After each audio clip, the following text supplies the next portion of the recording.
प्रदेश अध्यक्ष जीतू पटवारी ने press conference कर मोहन सरकार के 10 महीने के कार्यकाल पर सवाल उठाए हैं। उन्होंने केंद्रीय मंत्री शिवराज सिंह चौहान पर निशाना साधते हुए कहा कि वे पिछले 5 सप्ताह से शिवराज सिंह से मिलने का समय मांग रहे हैं, लेकिन अब तक कोई जवाब नहीं मिला है। पटवारी ने कहा कि सरकार किसानों और बेटियों की सुरक्षा में पूरी तरह विफल रही है।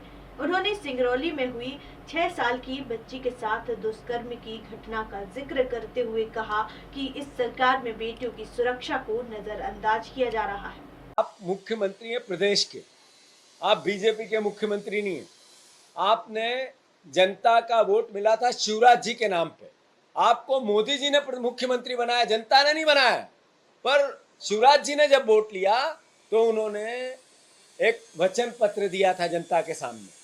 उसमें कहा था मैं 3000 बहनों को हर महीने दूंगा, हर हालत में दूंगा। आपने कहा हम 5000 तक देंगे, अभी बीच में बोले थे। वो 10 महीने में 3000 क्यों नहीं दिया आपने? 450 के गैस सिलेंडर का क्या हुआ? आपकी सरकार को सांप सूंघ गया इन दोनों बातों को करने के लिए।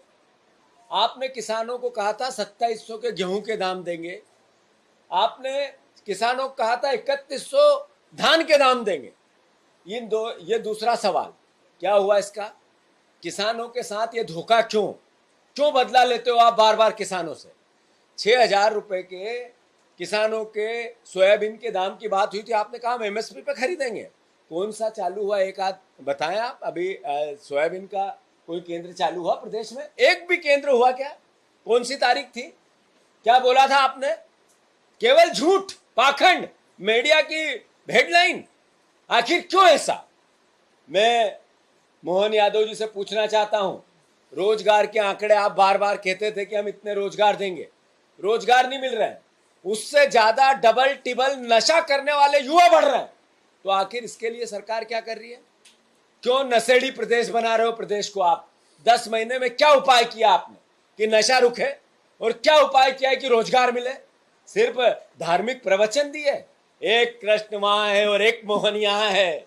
भगवान से आपकी तुलना करते हो आप? आपको शर्म नहीं आती? अब मोहन यादव जी, चौथा सवाल, प्रदेश में खाद की कमी है, खाद नहीं दे पाए। यूक्रेन का युद्ध उसके लिए जिम्मेदार।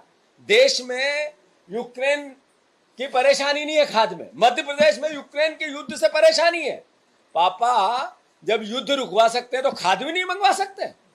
कैसा प्रदेश है ये?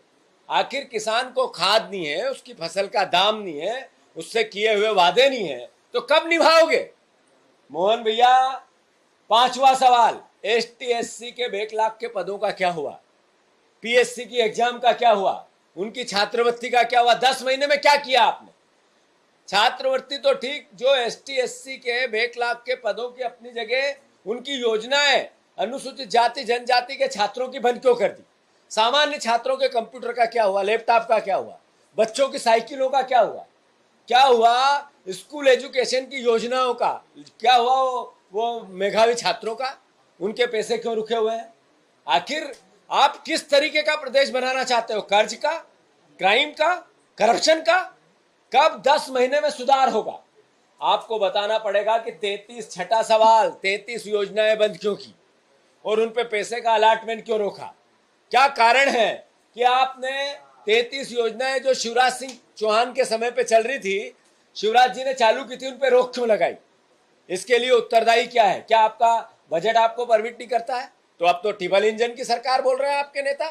देश में, प्रदेश में और विधानसभा में वो इंजन का क्या घासलेट से चल रहा है कि आप उसको बता ही नहीं पा रहे हो कि क्या हो रहा है?